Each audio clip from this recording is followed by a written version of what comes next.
ప్రార్థన చేసుకుందామండి. మమ్మల్ని మిక్కులుగా ప్రేమించు మా కన్న తండ్రి దేవా, ఈ ఉదయకాల సమయంలో తండ్రి మిమ్మల్ని తండ్రిని పిలుచుకునే మహాభాగ్యంలో మమ్మల్ని అందరినీ మీరు చేర్చినందుకు వందనాలు తెలియజేస్తున్నాం తండ్రి.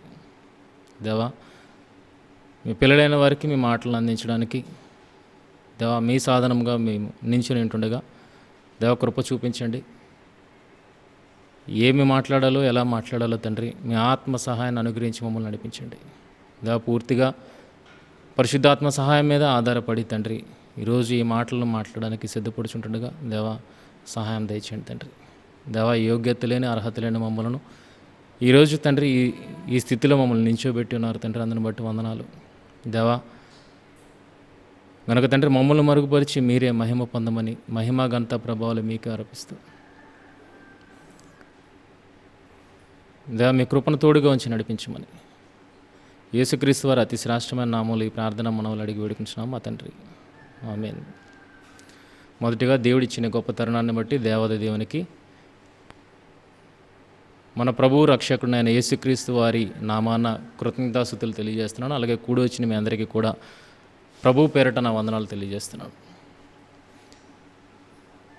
ప్రియమైన దేవుని పిల్లల మరలా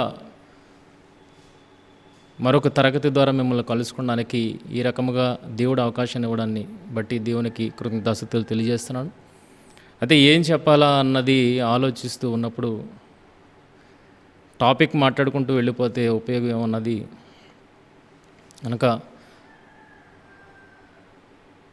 కొత్తగా ఏదైనా మాట్లాడాలి అన్న ఆలోచనతో ఉన్నప్పుడు అన్న కూడా ఎప్పుడూ చెబుతూ ఉంటాడు ఏమనంటే, అన్న బైబిల్ ఎలా చదవాలో చెప్పండి అనేసి. కనుక ఈరోజు ఒక టాపిక్గా వెళ్లకుండా కొన్ని పాయింట్స్గా వెళ్ళాలన్నది నా ఉద్దేశం.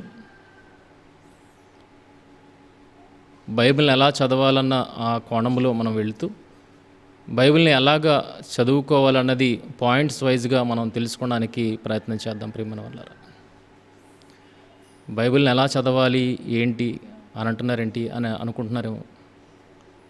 చిన్నప్పటి నుండి బైబిల్ చదువుతూనే వస్తున్నాం కదా. క్రైస్తవులైన వారు, కుటుంబంలో క్రైస్తవులుగా ఉన్నవారు చిన్నప్పటి నుండే బాల్యం నుండే పిల్లలకు బైబిల్ చదవడం అనేది నేర్పిస్తూ వస్తారు. కనుక అలాంటిది మేము అదే క్రైస్తవ్యంలో పుట్టి పెరిగి ఎంత వయసుకు మేము వచ్చిన తర్వాత బైబిల్ని ఎలా చదవాలి అన్న ఆ మాటని దాన్ని నేర్పించాల్సిన అవసరం ఏంటి అని మీరు అనుకోవచ్చు. ప్రియమైన వారలారా, బాల్యంలో ఖచ్చితంగా బైబిల్ చదవాలి. కంఠతారూపంగా అయినా చదవాలి బైబిల్ని. ఎందుకంటే ముందు మనం వెళ్ళబోయే అంశంలో బాల్యం నుండి బైబిల్ని చదవడం వలన ఏమి ప్రయోజనం ఉందన్నది విషయం మనకి తర్వాత అర్థమవుతుంది. వారి అవగాహనకు రాకపోవచ్చు, బైబిల్లో ఉన్న మాటలు వాడి అవగాహనకు రాకపోవచ్చు, కానీ కంటతాగానైనా దానిని మనము పిల్లలకు నేర్పించాల్సిన అవసరం ఎంతైనా ఉంది. కానీ ఇప్పుడుకి వచ్చినప్పటికీ పెద్దవారు అయిన తర్వాత బైబిల్ని ఒక పసిపిల్లాడు ఒక పిల్లవాడు నేర్చుకునేటట్లుగా మనం బైబిల్ని చదవడానికి వీలు లేదు. ప్రియమైన వాళ్ళారా, చదవడానికి వీలు లేదు. కనుక బైబిల్ని ఎలా చదవాలి అన్న ఆలోచన దృక్పథంతో ఎందుకు మేము ముందుకు రావడం జరిగిందంటే, ఈరోజు బైబిల్ని అందరూ చదువుతున్నారు. మీరు అంటారు బైబిల్ని చదవడంలో ఏం విశేషం ఉందండి, మాకు బైబిల్ చదవడం వచ్చని మీరు అనుకోవచ్చు. ఒకవేళ బైబిల్ని చదవడం అందరికీ వస్తే గనక క్రీస్తు తర్వాత కాలములో ఒక అబద్ధ బోధ అనేది ప్రచారంలోనికి ఎలా వచ్చిందో ఆలోచించండి. బైబిల్ అందరూ ఒకేలాగా చదువుతున్నారంటే, అందరూ చదువుకొని వస్తున్నారంటే ఈరోజు తప్పుడు బోధలు సమాజంలో ఎందుకు ఉండాలో ఆలోచించండి. మంచి బోధలు ఉన్నాయి, తప్పుడు బోధలు ఉన్నాయి. మరి అందరూ ఒకేలాగే చదువుతున్నారు అని అన్నప్పుడు తప్పుడు బోధలు ఈరోజు సమాజంలో ఎందుకు ప్రాచుర్యంలోనికి వచ్చి, ఈరోజు ఎందుకు మనం ఎంతగా సత్యం కోసం ఈ సమాజంలో వెతుకులాడాలి? సత్యం అనేది ఒకటే అయినప్పుడు, ఆ సత్యం అనేది సమాజంలో కనబడాలన్నప్పుడు ఈరోజు సత్యం కోసం మనం వెతుకులాటను ఎందుకు ఆరంభించాం? సత్యాన్వేషణంగా ఉన్నాము గనుకనే ఈరోజు మనం ఒక సత్య బోధ దగ్గరకు నడిపింపబడ్డాం. ప్రియమైన వాళ్ళారా, చాలామందికి ఇలాంటి అదృష్టం లేదు. ఇన్ని తప్పుడు బోధల మధ్య సత్యం అనేది కనుగొనడం అనేది చాలా కష్టతరం ప్రియమైన వాళ్ళ. అలాంటిది ఈరోజు మనము ఈ మార్గంలోనికి వచ్చి ఈరోజు ఈ సెమినార్ ద్వారా ఈ బోధన మనం వింటున్నామంటే, ఒక సత్యములో ఉన్నామంటే అది మన అదృష్టం ప్రియమైన వాళ్ళ. కనుక ఒక్కసారి ఆలోచించండి, బైబిల్ని ఎలా చదవాలి అని ఎందుకు ఈ కోణాన్ని ఎత్తుకోవడం జరిగిందంటే, ఒకవేళ బైబిల్ చదవడం అందరికీ వస్తే కనుక ఈరోజు తప్పుడు బోధలు అనేవి సమాజంలో ఉండేవి కాదు ప్రియమైన వాళ్ళారా.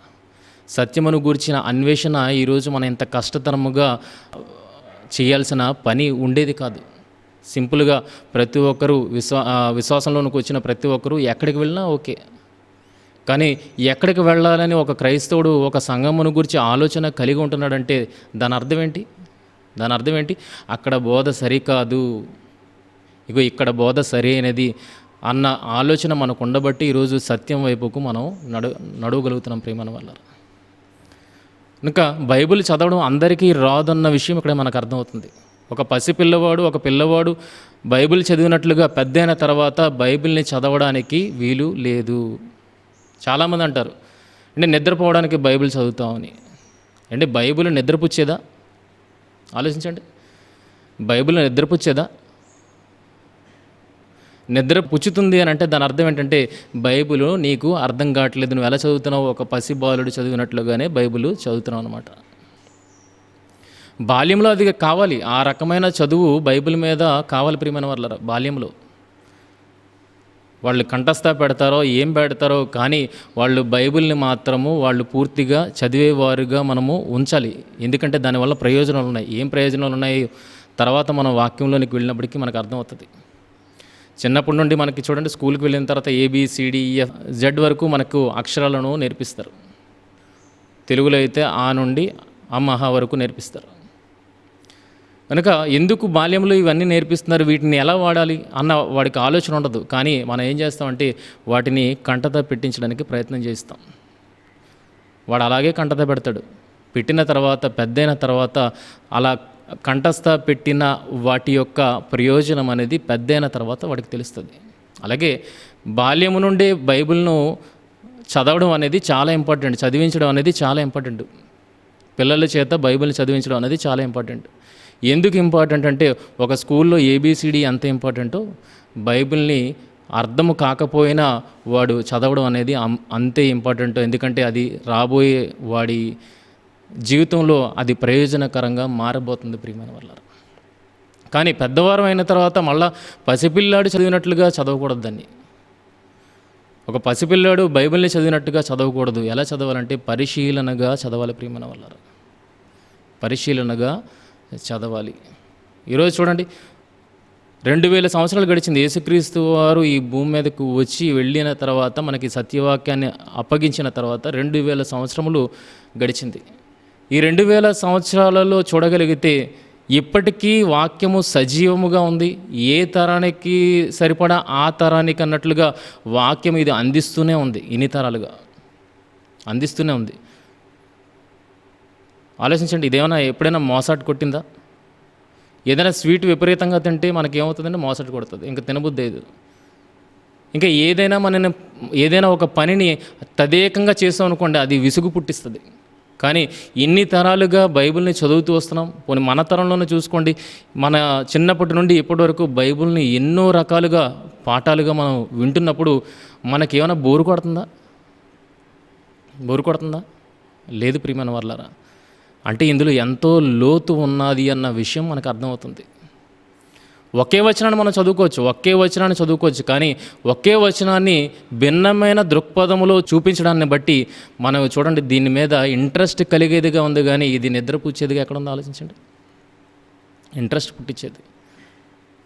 కనుక అలాంటి దైవజనులు కూడా ఉన్నారు. వాక్యాన్ని పరిశీలనగా చదువుతూ ఒకే వచనాన్ని ఒక భిన్నమైన కోణంలో చూపించడం అనేది జరుగుతూ ఉన్నది. కనుక ఈ రోజుకి ఇది వెగటు పుట్టించదు ప్రియమైన వాళ్ళ, ఆసక్తిని రేకెత్తించేది కానీ ఇప్పటికీ బైబిల్ ఉంది. అయితే అలా ఆసక్తిని పుట్టించేదిగా బైబిల్ ఉండడానికి గల కారణం ఏంటంటే పరిశీలనాత్మకంగా దానిని చదవడం. అది ఏ పరిశీలన లేదనుకోండి, ఇప్పటికీ చాలా కొన్ని బోధనలు ఉన్నాయి. ఎప్పటి నుండి ప్రారంభించారో ఇప్పటి వరకు అదే మోస ధోరణిలో బైబిల్ని బోధించడం అనేది మనం చూస్తూ వస్తున్నాం. కానీ అందులో లోతుల్లోనికి వెళితే అందులో ఉన్న పరమార్థాన్ని ఈరోజు మనం గ్రహించే స్థితిలో ఉన్నామంటే ఆలోచించండి, ఎంత దాగి ఉంది ఇందులో, ఎంత స్ఫూర్తిని మనకిస్తుంది. పోనీ ఒక తరానికి సరిపోయేదా? వందల వేల తరాలకు సరిపోయినంత మహాగని ప్రియమైన వారు బైబిల్. కనుక ఇలాంటి బైబిల్ని మనం ఎలా చదవాలి అని చెబుతూ ఏమంటున్నాడంటే, దీనిని ఎలా చదవమంటున్నాడు? కీర్తనల గ్రంథము 1వ అధ్యాయము 2వ వచనము, 1వ అధ్యాయము 2వ వచనాన్ని మనం చూడగలిగితే, యెహోవా ధర్మశాస్త్రమందు ఆనందించుచు అన్నాడండి. యెహోవా ధర్మశాస్త్రమందు ఆనందించుచు. ఒక పని విషయంలో మనకు ఆనందము కలగాలి అని అంటే దాని మీద మనకి ఇంట్రెస్ట్ రావాలి. చూడండి, ఏదైనా మనం ఇంట్రెస్ట్ ఉన్న పనిలో మనం ఇన్వాల్వ్ అయిపోతాం. బాగా ఇంట్రెస్ట్ ఉన్న పనిలో మనం ఇన్వాల్వ్మెంట్ బాగా చూపుతాం. ఇంట్రెస్ట్ లేదనుకోండి, అందులో మన ఇన్వాల్వ్మెంటు ఉండదు. కానీ బైబిల్ మనకి ఎప్పటికప్పుడు ఇంట్రెస్ట్ని పుట్టించేది. ఎలా పుట్టిస్తుంది ఇంట్రెస్ట్ అంటే, దాన్ని చదివే విధానంలో మనం చదవగలిగితేనే అది మనకి ఇంట్రెస్ట్ని పుట్టిస్తుంది. ఒక పజిల్ ఉన్నదనుకోండి, ఈరోజు పజిల్ని సాల్వ్ చేయడానికి మనకి ఇంట్రెస్ట్ ఉంటుంది. ఏదైనా గేమ్ ఉన్నదనుకోండి, ఆ గేమ్ని ఆడడంలో ఇంట్రెస్ట్ ఉంటుంది. ఆల్రెడీ ఆడేసిన గేమ్ మీద ఇంట్రెస్ట్ ఉండదు. ఆల్రెడీ ఆడేసాం, ఇందులో గెలిచిన తర్వాత ఆ గేమ్లో మనకి ఇంట్రెస్ట్ ఉండదు. కానీ ఎప్పటికప్పుడు ఒక నూతనత్వాన్ని మనకి చూపెడుతూ ఉన్నప్పుడు అందులో మనం ముందుకు వెళ్ళాలన్న ఆసక్తిని మనకి రేకెత్తిస్తుంది ప్రియమైన వల్ల. కనుక బైబిల్ కూడా అలాంటి పజిల్ లాంటిదే. అలాంటి పజిల్లాగా ఉన్నది గనుకనే ఇప్పటికీ ఇది ఇన్ని తరాలు గడిచినా నిలదొక్కున్నది ప్రియమైన వల్ల. ఇన్ని సంవత్సరాలు గడిచినా దీని ఖ్యాతి అలాగే ఉన్నది, ఎక్కడ తగ్గలేదు. ఆలోచించండి. కనుక ఎలా చదవాలి మనం అంటే, ఒక పజిల్ని ఎలా సాల్వ్ చేయడానికి మనం ఇంట్రెస్ట్ కలిగి ఉంటామో అలాగా బైబిల్ని కూడా ఒక పజిల్లాగా తీసుకుని దాన్ని సాల్వ్ చేయడానికి అన్నట్టుగా మనం చదవగలిగితే అది మనకు నిద్రను పుట్టించదు ప్రియమైన వల్ల. ఏం పుట్టిస్తుంది? దాని మీద ఇంట్రెస్ట్ని పుట్టిస్తుంది. ఆ రకంగా పెద్దలైన తర్వాత ఆ రకముగా బైబిల్ని మనం చదవాలి ప్రియమైన వల్ల. పెద్దలైన తర్వాత ఆ రకంగా మనం బైబిల్ చదవాలి. అదే దావీదు గారు అలాగే చదువుతున్నారు. చూడండి, యెహోవా ధర్మశాస్త్రమందు ఆనందించు అంటే నిన్ను ఆనందింపజేసే స్థితిలోనే అది ఉంది. నిన్ను నిరుత్సాహపరిచే స్థితిలో ఇక దీన్ని చదువుకోవడం వల్ల ఎటువంటి ప్రయోజనం లేదు అన్నట్టుగా లేదు. యెహోవా ధర్మశాస్త్రమందు ఆనందించు అన్నాడంటే నీకు ఎప్పుడు ఎల్లప్పుడూ ఆనందాన్ని కలిగించేది కానీ నీ బైబిల్ ఉన్నది ప్రియమైన వల్ల, మీ దైవ గ్రంథం ఉన్నది. దివారాత్రములు దానిని ధ్యానించేవాడు ధన్యుడు. దివారాత్రములు దాన్ని ధ్యానించాలంటే చదువుకొని వెళ్ళమని చెప్పట్లేదు. ఏమని చెప్తున్నాడు? ధ్యానించాలి. ధ్యానించగలిగితేనే ఒక వచనాన్ని పట్టుకొని తదేకంగా దాన్ని ధ్యానించగలిగితే అందులో లోతుల్లోనికి మనం నడిపింపబడతాం ప్రియమైన వాళ్ళ. చూడండి, చాలామంది ఒకే వచనాన్ని పట్టుకొని ఎన్ని ప్రసంగాలు చేసిన వారుగా మనకు కనబడుతున్నారు. అంటే ఎంత లోతు ఉన్నది ఆలోచించండి ఒకే వచనంలో. చూడండి, లోకంలో కూడా అమ్మ మీద పాట పాడతారు. నేను పుట్టినప్పటి నుండి ఇప్పటివరకు అమ్మ మీద పాటలు వస్తూనే ఉన్నాయి. అమ్మ మీద పాటలు వస్తూనే ఉన్నాయి. అమ్మను పొగుడుతూ పాటలు వస్తూనే ఉన్నాయి. కానీ ఏ పాట అయినా మనకు బోర్ అనిపించిందో ఆలోచించండి. ఇది వినిసేం కదా అన్నట్టుగా అనిపించిందా? ఒక ప్రియురాలి మీద ఒక పాట కడతాడు. అయితే ఇప్పటి వరకు ఎన్నో పాటలు వినేసాం. కానీ ఏ రోజైనా అది మనకు వెగట్టు కలిగించిందా? లేదు. వినసొంపుగా ఉంటున్నాయి ప్రియమైన. అంటే ఒకటే అంశము కానీ దానిని ఆలోచించే భిన్న కోణాలు, భిన్న దృక్పథాలు లో దాన్ని చూడగలిగినప్పుడు అది మనకి ఎప్పుడూ ఆనందాన్ని కలిగిస్తున్నదిగానే ఉంటుంది ప్రియమైన వల్ల. కనుక ఆ రకముగా పరిశీలనాత్మకంగా దాన్ని చదవమంటున్నాడు. ఈరోజు చాలామంది చదువుతున్నారు కానీ పరిశీలనాత్మకంగా చదవట్లేదు. అలాగని ఆత్మసహాయం లేదా అని అంటే నేను ఆత్మసహాయం లేదని అనట్లేదు ప్రియమైన వల్ల. ఆత్మసహాయము అందరికీ ఉంది. కానీ ఆత్మసహాయము ఉన్నప్పటికీ కూడా దానికన్నా ముందే మన ఆలోచనలను చొప్పించడానికి ప్రయత్నం చేస్తున్నాము గనుకనే అది అపార్థానికి నడిపిస్తుంది. ఆత్మసహాయం ఉన్నప్పటికీ ఆత్మసహాయాన్ని మనం పొందుకోవడానికన్నా ముందే ఏం చేస్తున్నాం అంటే మన ఆలోచనలను వాక్యంలోనికి చొప్పించేస్తున్నాము గనుకనే ఈరోజు అనేకమైన అపార్థాలకు ఆ వాక్యం నడిపింపబడుతుంది. ఎందుకంటే సత్యం అనేది అంత సులువుగా అర్థమయ్యేది కాదు. ఏమంటున్నాడు చూడండి, యోహాను సువార్త 16:13 చూడండి. యోహాను సువార్త 16:13 ఆదరణకర్త వస్తాడు, మిమ్మల్ని అనాథులుగా నేను విడువను, నేను వెళ్ళిపోయిన తర్వాత ఆదరణకర్త వస్తాడు. అలా వచ్చి ఆయన ఏం చేస్తాడు అన్న విషయాన్ని చెప్తున్నాడు చూడండి. అయితే ఆయన అనగా సత్యస్వరూపి అయిన ఆత్మ వచ్చినప్పుడు మిమ్మును సర్వసత్యములోనికి నడిపించును అంటే త్రోవ చూపెడతాడు అన్న విషయం మనకు అర్థమవుతుంది. అయితే ఆ సర్వసత్యములోనికి మిమ్మల్ని నడిపిస్తాడు అన్నది, ఆ సత్యము ఎంత లోతుగా ఉన్నదన్న విషయాన్ని చూడగలిగితే ప్రసంగి గ్రంథకర్త మాట్లాడుతూ ఏమంటున్నాడు చూడండి. 7వ అధ్యాయం 24 ఏమంటున్నాడు, సత్యమైనది దూరముగాను బహులోతుగాను ఉన్నది. ఇప్పుడు మిమ్మల్ని పరిశుద్ధాత్మ సర్వసత్యములోనికి నడిపిస్తున్నాడు అన్నప్పుడు ఆ సత్యము ఎంత లోతుగా ఉన్నదంట, అంటే మిమ్మల్ని పరిశుద్ధాత్మ ఎంతవరకు నడిపించడానికి ప్రయత్నం చేస్తున్నాడు, చాలా లోతులలోనికి, సత్యమైన దానిలో చాలా లోతుల్లోనికి నడిపించడానికి ప్రయత్నం చేస్తున్నాడు. ప్రియమైన వాళ్ళారా, మళ్ళీ చదవండి అన్నమాట. సత్యమైనది దూరముగాను బహులోతుగాను ఉన్నది, దానిని పరిశీలన చేయగలవాడు ఎవడు? అంటే లోతుగా ఉన్న దానిని మనం తెలుసుకోవాలంటే పరిశీలనాత్మకంగా మనం లోపలికి వెళ్ళాలి ప్రియమైన వాళ్ళ.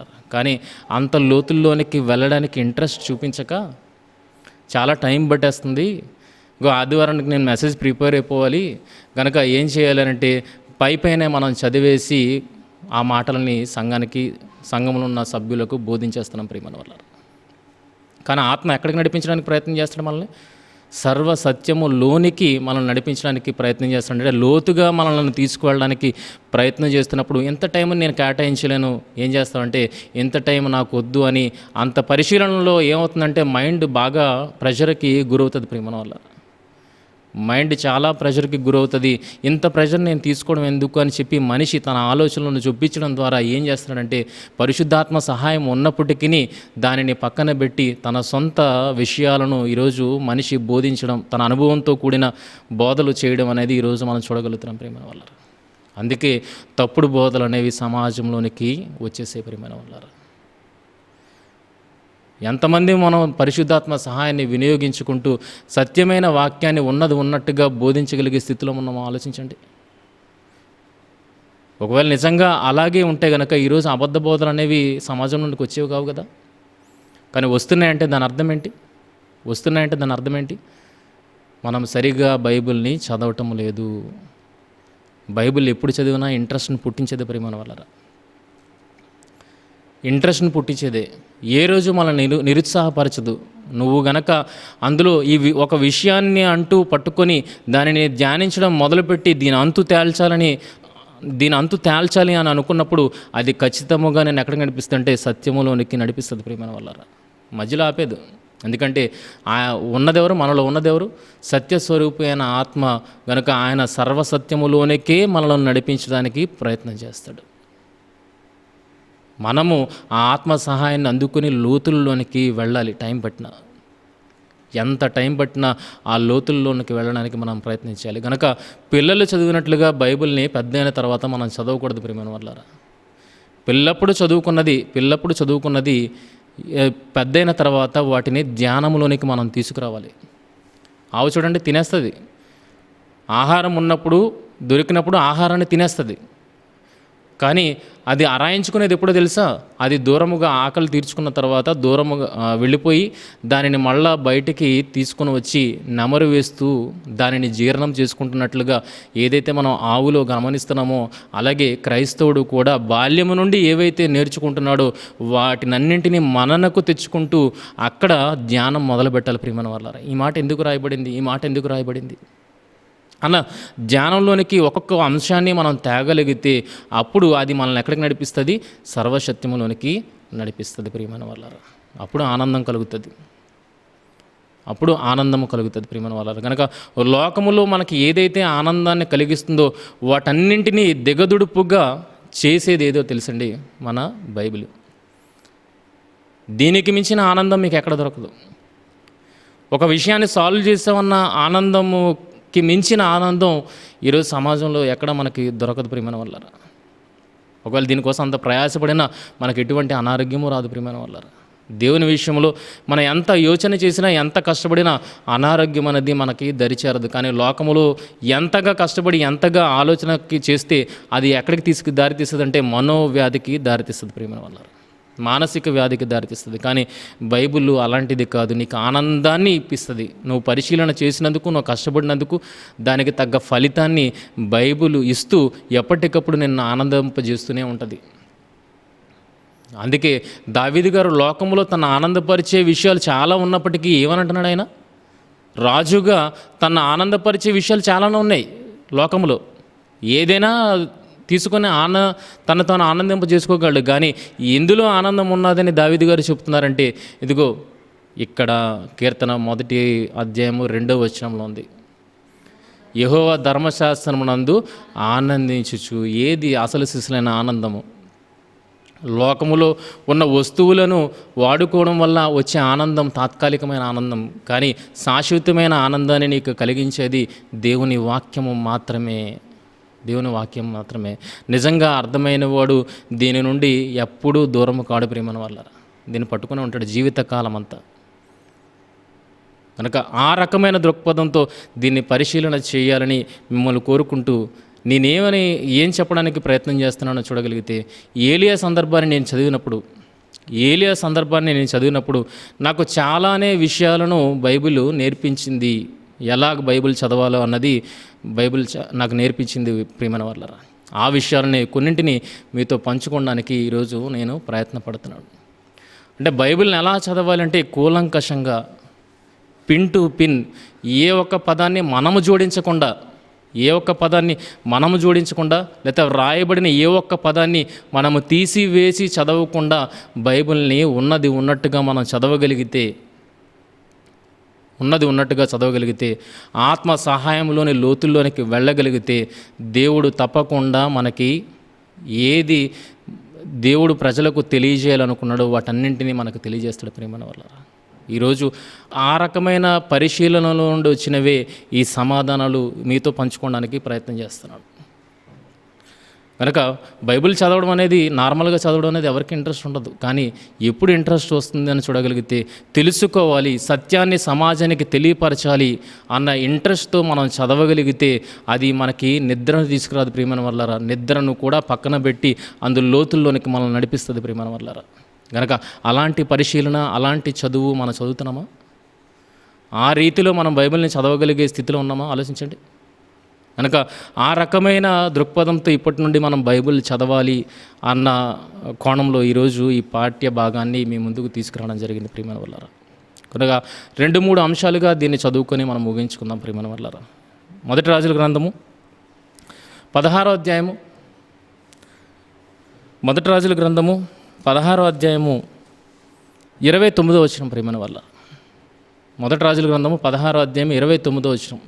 ఏలియా గారి ప్రస్థానం ప్రియమైన వాళ్ళ. ఏలియా గారి ప్రస్థానాన్ని గురించి మాట్లాడుతున్నప్పుడు దీని విషయమే ఆలోచన చేసినప్పుడు నాకు కొన్ని సందర్భాలు చాలా చక్కగా అనిపించాయి, చాలా ఆనందాన్ని కలిగించాయి నాకు. ఆ విషయాలను మీతో పంచుకోవడానికి ప్రయత్నం చేస్తున్నాను ప్రియమైన వాళ్ళ. యూదా రాజైన ఆసా ఏలుబడిలో 38వ సంవత్సరమున ఒమ్రీ కుమారుడైన ఆహాబు ఇజ్రాయేలు వారికి రాజై షోమ్రోనులో ఇజ్రాయేలు వారిని 22 సంవత్సరములు ఏలెను. ఒమ్రీ కుమారుడైన ఆహాబు తన పూర్వీకులందరినీ మించినంతగా యెహోవా దృష్టికి చెడుతనము చేసెను. నెబాతు కుమారుడైన యెరోబాము జరిగించిన పాపక్రియలను అనుసరించి నడుచుకొనుట స్వల్ప సంగతి అనుకొని అతడు సీదోనీలకు రాజైన అద్బయేలు కుమార్తె అయిన యెజెబెలును వివాహము చేసుకొని బయలుదేవతను పూజించుచు వానికి మ్రొక్కుచు నుండెను. షోమ్రోనులో ఇజ్రాయేలు ప్రాంతములో, ఇజ్రాయేల్ దేశంలో తాను బయలునకు కట్టించిన అంటే యెహోవా కనానుకు ఇజ్రాయేల్ నడిపించాడు ప్రేమ. కనాను దేశానికి యెహోవా ఇజ్రాయేల్ నడిపించాడు. అలాంటి ఇజ్రాయేల్ దేశంలో యెహోవా కొరకు ఒక బలిపీఠం అనేది యోదయ దేశంలో యెరూషలేం ప్రాంతంలో ఉంటుండగా ఈ ఇజ్రాయేలీలు ఏం చేశారో చూడగలిగితే, నెబాతు కుమారుడైన యెరోబోము ఏం చేశాడంటే దూడలను నిలిపి అక్కడ బలిపీఠాలను నిల్చోబెట్టాడు ఇజ్రాయెల్ దేశంలో. ఇక అది తక్కువైనట్లుగా ఈ ఆహాబు ఏం చేశాడని చూడగలిగితే, అన్య స్త్రీని పెళ్లి చేసుకుని ఆ అన్య స్త్రీని తెచ్చుకోవడమే కాకుండా అన్య స్త్రీతో పాటు ఎవరిని తెచ్చుకున్నాడంట, బయలు దేవతను, ఆ బయలు దేవత ముందు ఉండే అబద్ధ ప్రవక్తలను ఆ దేశంలో నుండి తెప్పించుకున్నట్లుగా మనకు కనబడుతుంది. బయలు ప్రవక్తలు అని వారిని అంటారు. షోమ్రోనులో తాను బయలుకు కట్టించిన మందిరమందు బయలునకు ఒక బలిపీఠము కట్టించెను, మరియు ఆహాబు దేవతా స్తంభం ఒకటి నిలిపెను. ఈ ప్రకారము ఆహాబు తన పూర్వీకుడైన ఇజ్రాయెల్ రాజులందరికంటే ఎక్కువగా పాపము చేసి ఇజ్రాయేల్ దేవుడైన యెహోవాకు కోపం పుట్టించెను. అతని దినములలో బేతేలీయుడైన హియేలు యెరికో పట్టణమును కట్టించెను. అతడు దాని పునాది వేయగా అబీరాము అతని జ్యేష్ఠ కుమారుడు చనిపోయాను. దానిని గౌరవనెత్తగా సెగూబు అతని కనిష్ట పుత్రుడు చనిపోయాను. ఇది నూను కుమారుడైన యెహోషువ ద్వారా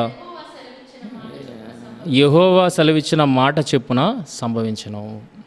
ఈ సందర్భాన్ని మనం చదువుకున్నాం ప్రియమైన వాళ్ళారా.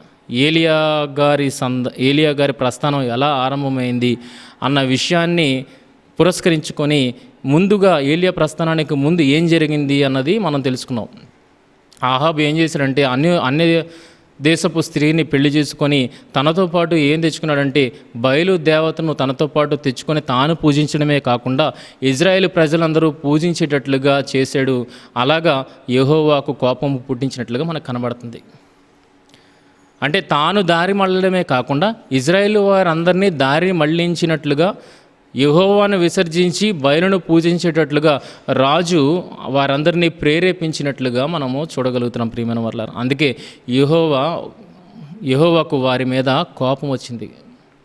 యెహోవా వారి మీద కోపగించెను అన్నమాట చూడండి. దేవుడైన యెహోవాకు కోపము పుట్టించెను. ఎలాగ కోపం పుట్టించాడు? తాను ఒక్కడైతే నువ్వు ఎలాగో నశించిపోయో పర్లేదు, కానీ రాజుగా ఉంటూ రాజ్యములో ఉన్న నివాసులను కూడా దారి మళ్లించేవాడుగా ఈ అహాబు మారిపోయాడు ప్రియమను. ఆల్రెడీ నెబాతు చేయాల్సింది చేశాడు దేవునికి విరుద్ధముగా. యెహోవా ఏ రూపమునో చేసుకోవద్దన్నప్పుడు ఏ రూపమునో చేసుకోకుండా భూమి మీద కానీ భూమి క్రింద కానీ ఏ రూపమునో నా కొరకు మీరు చేసుకోవద్దన్నప్పుడు ఆ నెబాతు కుమారుడైన యెరోబోము దానిని పట్టించుకోక యెహోవాకు ఒక రూపాన్ని ఇచ్చినట్లుగా మనం చూడగలుగుతున్నాం. అది ఏ రూపం? దూడ రూపాన్ని. అది తక్కువైనట్లుగా ఆహాబు ఏం చేశాడంటే యెహోవాను పూర్తిగా విసర్జించేటట్లుగా. నెబాతు కుమారుడైన యెరోబోము యెహోవాకు రూపాన్ని ఆపాదించడేమో కానీ ఈ ఆహాబు అయితే పూర్తిగా యెహోవాను ఇజ్రాయేలీలు విసర్జించేటట్లుగా ఎటుపక్కకు జనులందరినీ తిప్పాడంటే బయలు దేవుని వైపుకు తిప్పాడు ప్రియమైన వాళ్ళరా. అది యెహోవాకు చాలా కోపాన్ని పుట్టించింది. అయితే ఇది జరుగుతున్న సందర్భం ఇది. ఏలియా గారు రావడానికి జరుగుతున్న సందర్భము ఇది. 17వ అధ్యాయంలో చూడండి ఏలియా గారి ప్రస్థానం ఉంటుంది. 17వ అధ్యాయం మొదటి వచనంలో ఏలియా గారి ప్రస్థానం ఉంటుంది. కానీ 16వ అధ్యాయం ఎండింగ్లో చూడగలిగితే అసలు ఏరియా సమాజం మధ్యకు ఎదుటకు రావడానికి గల ప్రధాన కారణం ఏంటి అనేది పైన వివరించడం జరిగింది. అయితే ఆ సందర్భముతో ఏ రకమైన కనెక్షన్ లేనటువంటి ఒక సందర్భం అనేది కిందన ప్రస్తావించడం జరిగింది. చూడండి ఏ వచనం అది? 34వ వచనాన్ని చూడండి. చెప్పబడుతున్న సందర్భానికి ఏ రకముగాను మ్యాచ్ కానీ మరొక సందర్భాన్ని అక్కడ గ్రంథకర్త పొందుపరుస్తున్నట్లుగా మనకు కనబడుతుంది. ఇందుకీ కనెక్షన్ ఉందంటారా, కనెక్షన్ లేదంటారా? దైవ గ్రంథం అనేది ఆత్మ ప్రేరేపణతో రాయబడింది అన్నప్పుడు, అది మనం నమ్ముతూ ఉన్నప్పుడు, ఇప్పుడు దాన్ని కూడా అర్థం చేసుకోవడానికి ఎవరి సహాయం ఉంటే అది అర్థమవుతుంది అని చూడగలిగితే పరిశుద్ధాత్మ సహాయం ఉంటేనే దానిని అర్థం చేసుకోగలుగుతాము. ఈరోజు నాకున్న జ్ఞానాన్ని బట్టి నా ఆలోచన పరిధిని బట్టి ఈరోజు ఈ వాక్యాన్ని నేను చెప్పట్లేదు ప్రియమైన వాళ్ళారా. పరిశుద్ధాత్మ సహాయాన్ని అందుకోవడానికి నేను ప్రయత్నం చేశాను కనుకనే ఆ పరిశుద్ధాత్మ నాకు ఈ విషయాన్ని బయలుపరిచాడు. ఇంతకుముందు చెప్పుండొచ్చు, కానీ నా వరకు ఈ విషయం రాలేదు. నాకు నేనుగా దీనిని పరిశీలన చేస్తున్నప్పుడు ఆత్మ సహాయం ద్వారా దీనిని ఆన్సర్ని నేను పొందుకోగలిగాను. కనుక తద్వారా మీకు ఇది వివరించడం వెనక ముఖ్య ఉద్దేశం ఏంటంటే బైబిల్ని ఎలా చదవాలి అన్నది మీకు ఈ సందర్భం ద్వారా వివరించడానికి ప్రయత్నం చేస్తున్నాను ప్రియమైన వాళ్ళారా. కనుక పైన ఒక సందర్భం చెప్పబడుతుంది, ఆహాబు ఎంతగా ఇజ్రాయెల్ దేశాన్ని పాడు చేశాడన్న విషయం కనబడుతుంది. రెండోది, దానికి ఏ రకముగాను సంబంధము లేని మరొక సందర్భాన్ని తీసుకుని వచ్చి గ్రంథకర్త పెడుతున్నట్లుగా మనకు అక్కడ కనబడుతుంది. అదే 34వ వచనము, అతని దినములలో ఆహాబు దినములలో ఏం జరిగింది అనంటే, బేతేలీయుడైన హీయేలు ఎరుకో పట్టణమును కట్టించెను. అతడు దానికి పునాది వేయగా అబీరాము అనే అతడు జ్యేష్ఠపుత్రుడు చనిపోయాను. దాని గౌలునలెత్తగా సెగూబు అను తన కనిష్ట పుత్రుడు చనిపోయాను. ఇది నూను కుమారుడైన యెహోషువ ద్వారా యెహోవా సెలవిచ్చిన మాట చొప్పున జరిగెను. ఈ సందర్భాన్ని అర్థం చేసుకొని లేని వాళ్ళు, అంటే ఇందులో లోతుల్లోనికి వెళ్ళడానికి ప్రయత్నం చేయని వారు ఏం చేస్తారంటే, ఈ సందర్భముతో ఇది ముడిపడి లేదు కనుక దీన్ని పక్కన పెట్టి 17వ అధ్యాయానికి జంప్ చేయడానికి ప్రయత్నం చేస్తారు. కానీ అసలు 17వ అధ్యాయంలో ఏలియా ప్రస్థానము జరగడానికి వెనక ఈ సందర్భంతో మనకి ఏమవుతుందంటే ఒక కీలకమైన విషయం అర్థమవుతుంది ప్రియమైన వాళ్ళారా. ఏలియా ప్రస్థానం ప్రారంభం అవడానికి ఒక కీలకమైన సందర్భంగా అది కనబడుతుంది. నాకైతే పరిశుద్ధాత్మ సహాయముతో నేను ఆలోచించినప్పుడు అది ఒక కీలకమైన సందర్భంగా కనబడుతుంది. ఆ కీలకమైన సందర్భాన్ని బట్టి ఏలియా ఇజ్రాయేల్ పరిస్థితి ఇలా ఉన్నదని చెప్పి ఇజ్రాయేల్ ప్రజల ఎదుట ఆయన ప్రత్యక్షం కావడం జరిగింది అన్న విషయాన్ని ఇప్పుడు దీని సందర్భాన్ని మనం తెలుసుకుంటే అర్థమవుతుంది. ఇది ఏ కాలంలో జరిగిందంటండి?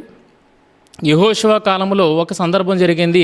ఆ సందర్భాన్ని ఇక్కడ ప్రస్తుతించాడు గ్రంథకర్త. ఇంతకీ యెహోషువ కాలంలో ఏం జరిగింది అన్న విషయాన్ని చూడగలిగితే 6వ అధ్యాయం, యెహోషువ గ్రంథం 6వ అధ్యాయం 26వ వచనం చూడండి. ఆ కాలమున యెహోషువ జనుల చేత శపథము చేయించి ఎరుకో ప్రాకారాలు దేవుని సహాయముతో వారు పడద్రోసిన తర్వాత, ఎరుకోను జయించిన తర్వాత ఆ ఎరుకోను గూర్చి ఒక నిబంధన ఇజ్రాయేలీలు చేస్తున్నట్లుగా అక్కడ కనబడుతుంది ప్రియమైన వాళ్ళారా. చదవండి. ఆ కాలమున యెహోషువ జనుల చేత శపథము చేయించి వారికి ఇలాగూ ఆజ్ఞాపించెను, ఎవడు ఎరుకో పట్టణమును కట్టింప పూనుకొనునో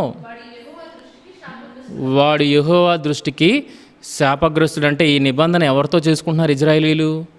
యెహోవాతో చేసుకుంటున్నారు ప్రియమైన వాళ్ళారా. యెహోవాతో చేసుకుంటున్నారు. మరి ఈ నిబంధన ప్రకారం ఏం కట్టకూడదు? ఎరుకో పట్టణపు ప్రాకారాలని, గోడల్ని కట్టకూడదు, దాని గేట్లను నిలపకూడదు. వాడు దానికి పునాది వేయగా వాని జ్యేష్ఠ కుమారుని చచ్చును, దాని తలుపులను నిలువనెత్తగా వాని కనిష్ట కుమారుడు చచ్చును. చాలండి. ఇది ఇజ్రాయేలీలు యెహోవాతో చేసుకున్న ఒడంబడిక.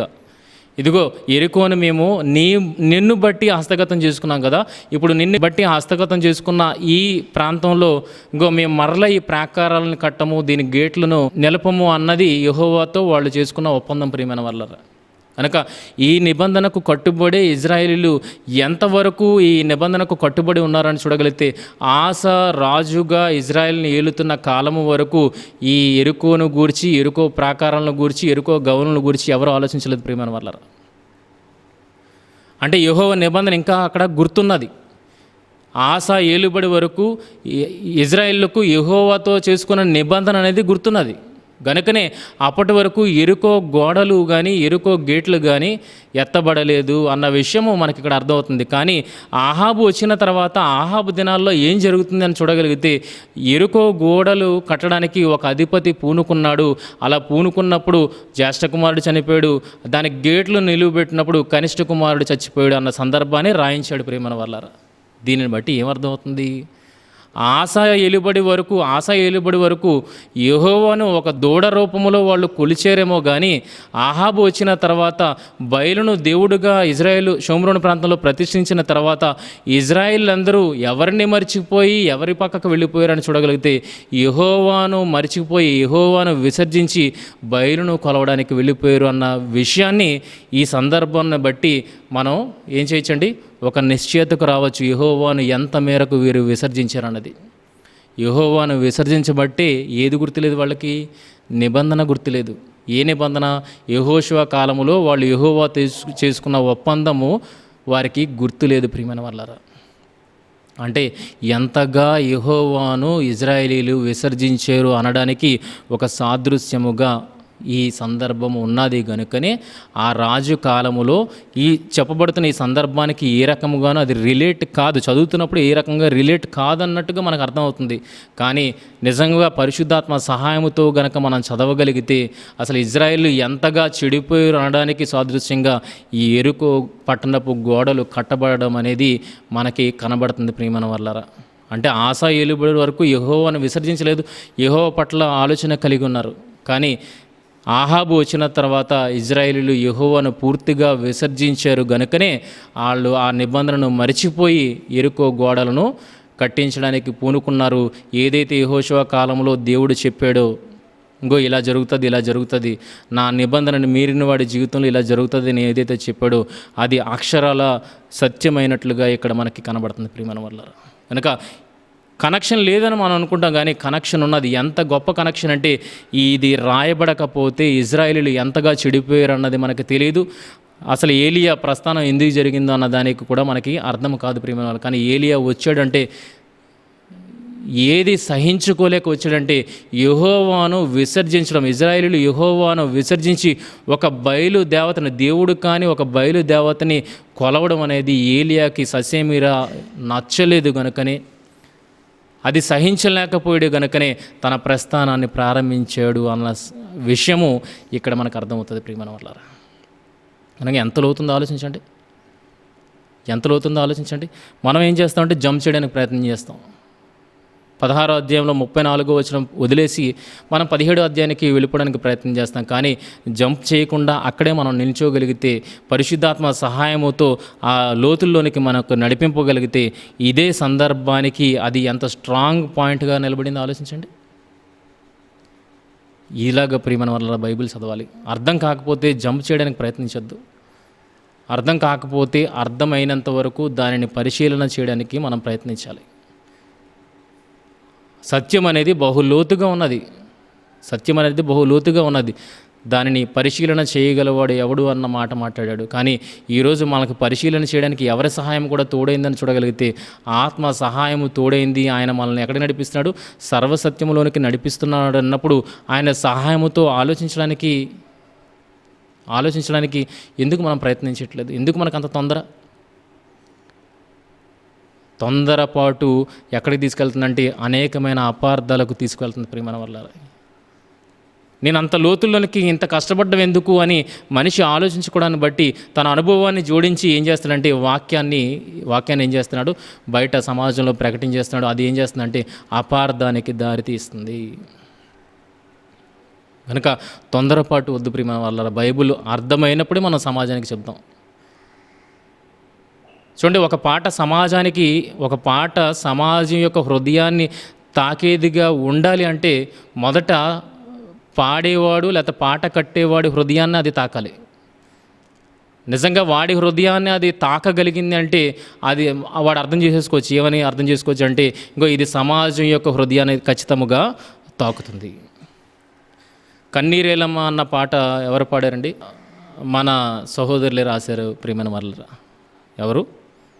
సామ్యూల్ కర్మోజీ గారు తన జీవితం గురించి సాక్ష్యం ఇచ్చినప్పుడు, నా జీవితం ఎలాంటి ఒడిదుడుకుల మధ్య జరిగిందో అలాంటి ఒడిదుడుకుల మధ్య నేను ఉన్నప్పుడు ఈ పాట కడుతున్నప్పుడు వాటన్నింటినీ గుర్తు చేసుకొని ఈ పాటను నేను రాశాను. నా కష్టాలు, నా కన్నీళ్ళు అన్నింటినీ కాచి వడపోచిన తర్వాత ఈ పాటను కట్టాను. ఇదిగో ఈ పాట కట్టిన తర్వాత నన్ను ఆదరించింది ఈ మాటలు నన్ను ఆదరించాయని ఆయన చెప్పుకున్నాడు ప్రియమైన వారు. కనుక మొదట ఆ వ్యక్తి హృదయాన్ని తాకాలి. మీరు ఏదైతే చెప్పాలనుకుంటున్నారో మొదట అది మిమ్మల్ని ఆనందపరిచేదిగా ఉండాలి, మీ హృదయాన్ని తాకేదిగా ఉండాలి. నిజంగా మీ హృదయాన్ని తాకేదిగా ఉన్నదని మీరు ఫీల్ అయితే గనక అది ఖచ్చితముగా ప్రజాదరణ పొందుతుంది ప్రియమైన వాళ్ళారా. కనుక ఈరోజు ఆ పాటని మెచ్చుకుని వారు ఎవరున్నారు ఆలోచించండి. మెచ్చుకొని వారు ఎవరున్నారు? కనుక అది ఒక ఎగ్జాంపుల్గా మనకు కనబడుతుంది. అలాగే వాక్యం విషయంలో కూడా మీరు ఆనందించగలిగే స్థితికి మీరు ఎప్పుడైతే వెళతారో అది ఏం చేస్తుందో తెలుసా, ఇతరులను కూడా ఆనందింపజేస్తుంది ప్రియమైన వాళ్ళారా. కనుక ఆ రకమైన దృక్పథంతోనే మనం బైబిల్ని చదవాలి. ఈరోజు ప్రసంగాలు రాకపోయేటప్పటికీ ఏం చేస్తున్నారంటే జనాలు ఇంటర్నెట్ని ఆశ్రయించడం మనం చూస్తున్నాం ప్రియమైన వాళ్ళారా. ఇంటర్నెట్ ఆశ్రయించడం నేను తప్పు పట్టట్లేదు, కానీ ఎంత మేరకు దాని మీద డిపెండ్ అవ్వాలి అన్నది ప్రశ్న. ఒక ఆలోచన మనకు రానప్పుడు పరిశుద్ధాత్మ మనకు సహాయకుడిగా ఉన్నాడు, కానీ పరిశుద్ధాత్మ సహాయకుడిగా ఉన్నప్పుడు కూడా మనకు కొన్ని విషయాలు అర్థం కాని స్టేజ్లోనికి మనం వెళ్ళిపోతాం. అంటే ఏదో ఒక పరిసరాల ద్వారా మనకు అర్థం చేయడానికి ప్రయత్నం చేస్తాడు పరిశుద్ధాత్ముడు. మీకు ఎగ్జాంపుల్ నేను పంచుకోవడానికి ప్రయత్నం చేస్తున్నాను. దేవుని రాజ్య సువార్త అన్న టాపిక్ నేను ప్రిపేర్ అవుతున్నప్పుడు, దేవుని రాజ్య సువార్త సకల జనులకు అందించాలన్నది దేవుని ఆశయం అయితే అది కొత్త నిబంధన తర్వాతే ప్రారంభించబడిందా, లేకపోతే పాత నిబంధనలో కూడా దేవుడు ఇదే ఆశయంతో ఉన్నాడా అన్నది పాయింట్. దీన్ని ప్రసంగంగా నేను మాట్లాడాలి. మరి మాట్లాడాలన్నప్పుడు నాకు అది తట్టడం లేదు. ఎందుకంటే నేను క్రైస్తవ బ్యాక్గ్రౌండ్ నుండి వచ్చిన వాడిని కాదు, అలాగని బైబిల్ని సంపూర్ణముగా నేను చదివిన వాడిని కాదు. కనుక బైబిల్లో ఉన్న విషయాలు నా మైండ్లోనికి రావట్లేదు. అప్పుడు ప్రసంగం ఆపేశాను. మరొక భాగాన్ని నేను చెప్పాలి, ఆ భాగాన్ని నేను చెప్పకుండా బ్రేక్ చేశాను. దీనికి ఎప్పుడైనా ఆన్సర్ దేవుడు ఇస్తాడనేసి. కనుక ఆన్సర్ ఇస్తాడన్నప్పుడు నేను వెతుకులాట మానలేదు. దేవుడు ఏ రకంగా అర్థం చేయిస్తాడు అన్నది నేను వెతుకులాట మానలేదు. ఎక్కడైనా దానికి ఆన్సర్ దొరుకుతుందని వెతుకులాడుతూనే ఉన్నాను. ప్రసంగాలు విన్నాను, అప్పుడు కూడా ఇంటర్నెట్ని ఆశ్రయించాను, ప్రసంగాలు వినడం ప్రారంభించాను, కానీ ఎక్కడ ఏ ప్రసంగాల్లోనూ దొరకలేదు. అయితే అనుకోకుండా ఒక చర్చ్ మీటింగ్ కాకినాడ ప్రాంతంలో ఒక కొత్త చర్చ్ ఆరంభమైంది. ఆ కొత్త చర్చ్ ఆరంభమైనప్పుడు అందులోనికి అనుకోకుండా నేను వెళ్ళాను. ఏదైనా వాక్యం చెబితే వింటే నేను అనుకున్న పాయింట్కి ఏదైనా యాడ్ అవుతుందేమో అన్న ఆలోచనతో నేను ఆ సంఘంలోనికి వెళ్ళినప్పుడు ఆ సంఘం కొత్తగా కట్టబడింది. పాస్టర్ గారు ఏదో చెప్తున్నారు, కానీ ఏ రకముగాను నా ప్రశ్నకు సమాధానం అయితే అక్కడ దొరకలేదు. మరి ఇక దొరకనప్పుడు తిరిగి వచ్చేయాలి కదా అని నేను వెనుక తిరుగుతున్నప్పుడు ఆ పాస్టర్ గారి వెనకాతల బ్యాక్గ్రౌండ్ చూశాను. ఒక పెద్ద బ్యానర్ కట్టుంది. ఆ బ్యానర్ మీద నా ప్రసంగానికి ఏదైతే మూలవాక్యం ఉన్నదో ఆ మూలవాక్యం అక్కడ బ్యానర్ మీద రాసి ఉండడం నేను చూశాను ప్రియమైన వాళ్ళ. కనుక వెతుకులాట అనేది ఇంపార్టెంట్, కానీ దేనికోసం వెతుకులాడాలి? ఏదైతే సర్వసత్యంలోనికి మనల్ని నడిపించడానికి పరిశుద్ధాత్మ సహాయం చేస్తున్నాడో ఆ విషయంలో మనకు అర్థం కానివి ఏవైతే ఉన్నాయో, మన నాలెడ్జ్కి, మన అవగాహనకి ఏదైతే అర్థం కాని ఉన్నాయో వాటిని పరిశీలించడానికి మనం చూడొచ్చు, కానీ దాని మీదే పూర్తిగా డిపెండ్ అయిపోదామన్న ఆలోచనతో దానిని చూడకూడదు ప్రేమల వల్ల. ఎంతవరకు మనకు అవసరం ఉన్నంతవరకే దానిని తీసుకోవాలి. కానీ ఈరోజు ప్రసంగాలన్నీ ఎలాగున్నాయంటే, ఒక అబద్ధాన్ని ఒకడు ప్రోత్సహిస్తే, ఇంకో ఈ ప్రసంగం దొరికింది కదా నేను ఇప్పుడు ఈ సంఘంలో ఈ ప్రసంగాన్ని చేసేస్తానంటే, ఒకడు ఆల్రెడీ అబద్ధాన్ని ప్రోత్సహించాడు, ఇప్పుడు అదే ప్రసంగాన్ని నీ సంఘంలో చేయడాన్ని బట్టి నువ్వేం చేస్తున్నావు, మళ్ళీ ఆ అబద్ధానికి ఊతం ఇస్తున్నట్లుగా కనబడుతుంది. వాళ్ళెవరో చెడిపోయారు, వేరే సంగతి, కానీ అదే అబద్ధ ప్రసంగాన్ని నువ్వు సంఘంలో చెప్పడం ద్వారా నీ సంఘ సభ్యుల్ని కూడా ఒక అబద్ధంలోనికి నడిపిస్తున్నావేమో ఒకసారి ఆలోచించు. మనం ఒక అబద్ధంలోనికి నడిపిస్తున్నామో ఆలోచించండి. కనుక ఏది అవసరమో అంత మేరకే మనము ఏం వాడాలండి? నెట్ మీద ఆధారపడాలి ప్రియమైన వాళ్ళ. యూట్యూబ్ మీద ఆధారపడాలి. పూర్తిగా ఆధారపడ్డామా ఇక దానికి పిల్లలు ఈరోజు ఎలా ఎడిక్ట్ అయిపోతున్నారో అలా ఎడిక్ట్ అయిపోయిన వరంగానే ఉంటాం, కానీ బైబిల్ మీద మన దృష్టి ఏమాత్రమూ ఉండదు. మీ మెయిన్ కాన్సన్ట్రేషన్ అంతా దేని మీద ఉండాలి? బైబిల్ మీద ఉండాలి. అప్పుడుకి మీ అవగాహనలోనికి రానప్పుడు బయటకు వెళ్ళి ఒకసారి అన్నింటినీ పరిశీలించాలి. పరిశీలించినప్పుడు మ్యాచ్ అయితే దాన్ని తీసుకొని వచ్చి ఇక్కడ మనం దీనికి జోడించి సెట్ అవుతుందా లేదా అని మనం చూడాలి. సెట్ అవ్వకపోతే బయటపడేయడమే. మరలా ఇంకొక పాయింట్ని తీసుకోవాలి, అది తీసుకొని వచ్చి ఇక్కడ పెట్టాలి. సెట్ అయ్యిందా ఉంచాలి. చూడండి, ఇల్లు కట్టినప్పుడు ఇటుకబెడ్డ అవసరం అవుతుంది. కరెక్ట్గా ఒక కీలకమైన పాయింట్లో ఇటుకబెడ్డ అవసరం అవుతుంది. తీసుకొని వచ్చి పెడుతుంటాడు. మ్యాచ్ అవ్వలేదనుకోండి, మ్యాచ్ అయినంత వరకు దానిని అక్కడ సెట్ చేయడానికి ప్రయత్నం చేస్తాడు. మ్యాచ్ అయ్యి దొరికితే సెట్ చేసేస్తాడు. కనుక ఇది ఎంత వాస్తవమో అలాగే బైబిల్ విషయంలో కూడా మనము బయట ఉన్న వాటిలోని కొన్నింటిని మనం సంగ్రహించి మ్యాచ్ అయితే గనక దీనిని పెట్టుకోవాలి, లేకపోతే విడిచిపెట్టాలి. ప్రియమైన వాళ్ళారా, ఈరోజు అబద్ధానికి ఊతము ఈ రకము కూడా సమాజంలోనికి వెళ్తుందన్న విషయము మీరు అర్థం చేసుకోవాలి. కనుక పూర్తిగా మనం దేని మీద ఆధారపడాలంటే మిమ్ములను సర్వసత్యంలోనికి నడిపించాలని ప్రయత్నం చేస్తున్న పరిశుద్ధ ఆత్మ మీదే మీరు ఆధారపడి ముందుకు వెళ్ళాలి అన్నది ఈ క్లాస్ యొక్క మెయిన్ మోటో. ప్రియమైన వల్ల మరొక సందర్భంలోనికి మనం వెళ్ళడానికి ప్రయత్నం చేద్దాం. ఏదైతే ఏలియా గారిని గురించి మనం ధ్యానిస్తున్నామో అందులో మరొక సందర్భాన్ని ఈరోజు అపార్థం చేయబడుతున్న ఒక సందర్భాన్ని మనం చూడడానికి ప్రయత్నం చేద్దాం. అందుకే దైవ గ్రంథములో ఒకటి కలపొద్దు ఒకటి తీసేయొద్దు అన్నాడు. ప్రకటన గ్రంథం చివరికి వెళ్ళినప్పటికీ ఇందులోనే ఒకటి కలపొద్దు ఒకటి తీసేయొద్దు. ఈ విషయము ఎంత ఒకటి కలపడం వలన ఒకటి తీసేయడం వలన ఎంత అపార్థానికి ఇది నడిపిస్తుందో అన్నది ఈ సందర్భము మనకి అర్థంలో ఉంటుంది. ప్రియమైన వల్ల కనుక ఈ సందర్భాన్ని కూడా మనం చూడగలిగితే మొదటి రాజుల గ్రంథము 19వ అధ్యాయము మొదటి 4 వచనాలు మనం చదువుకొని అందులో ఉన్న విషయాన్ని తెలుసుకోవడానికి ప్రయత్నం చేద్దాం. ఏలియా చేసినదంతయును అతడు ఖడ్గము చేత ప్రవక్తలందరినీ చంపించిన సంగతిను ఆహాబు యెజెబెలునకు తెలియజెప్పగా యెజెబెలు ఒక దూత చేత ఏలియాకు ఈ వర్తమానము పంపించెను. రేపు ఈ వేళకు నేను నీ ప్రాణమును వానిలో ఒకని ప్రాణం వలె చేయని ఎడల దేవుడు నాకు గొప్ప అపాయము కలుగుచేయును గాక. కాబట్టి అతడు ఈ సమాచారము తెలుసుకొని లేచి తన ప్రాణము కాపాడుకున్నట్టుకే పోయి యూదా సంబంధమైన బేర్షెబాకు చేరి అచ్చట ఉండుమని తన దాసునితో చెప్పి తాను ఒక దిన ప్రయాణము అరణ్యంలోనికి పోయి ఒక బదిరీ వృక్షము కింద కూర్చుండి మరణాపేక్ష గలవాడే యెహోవా, నా పితరుల కంటే నేను ఎక్కువ వాడను కాను, ఎంత మట్టుకు చాలును, నా ప్రాణము తీసుకునుమని ప్రార్థన చేశాను.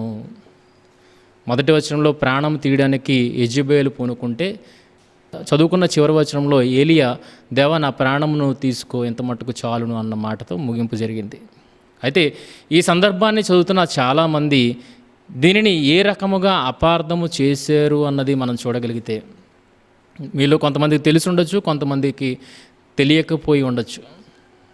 కానీ ఎంత మేర ఇది అపార్థానికి నడిపించిందంటే ఏలియా యెజెబెలు మాటలకు భయపడి పారిపోయాడు అన్న విషయాన్ని వాళ్ళు నిశ్చయపరుస్తూ ఇది సమాజంలో ప్రకటించడం అనేది చూస్తున్నాం. ప్రియమైన వాళ్ళ దేనిని బట్టి ఎంత అపార్థానికి ఈ సందర్భం నడిపింపబడింది అన్న విషయాన్ని మనం చూడగలిగితే ఏదైతే మనం చదువుకున్నామో ఆ చదువుకున్న దాంట్లో 3వ వచనాన్ని చూడండి.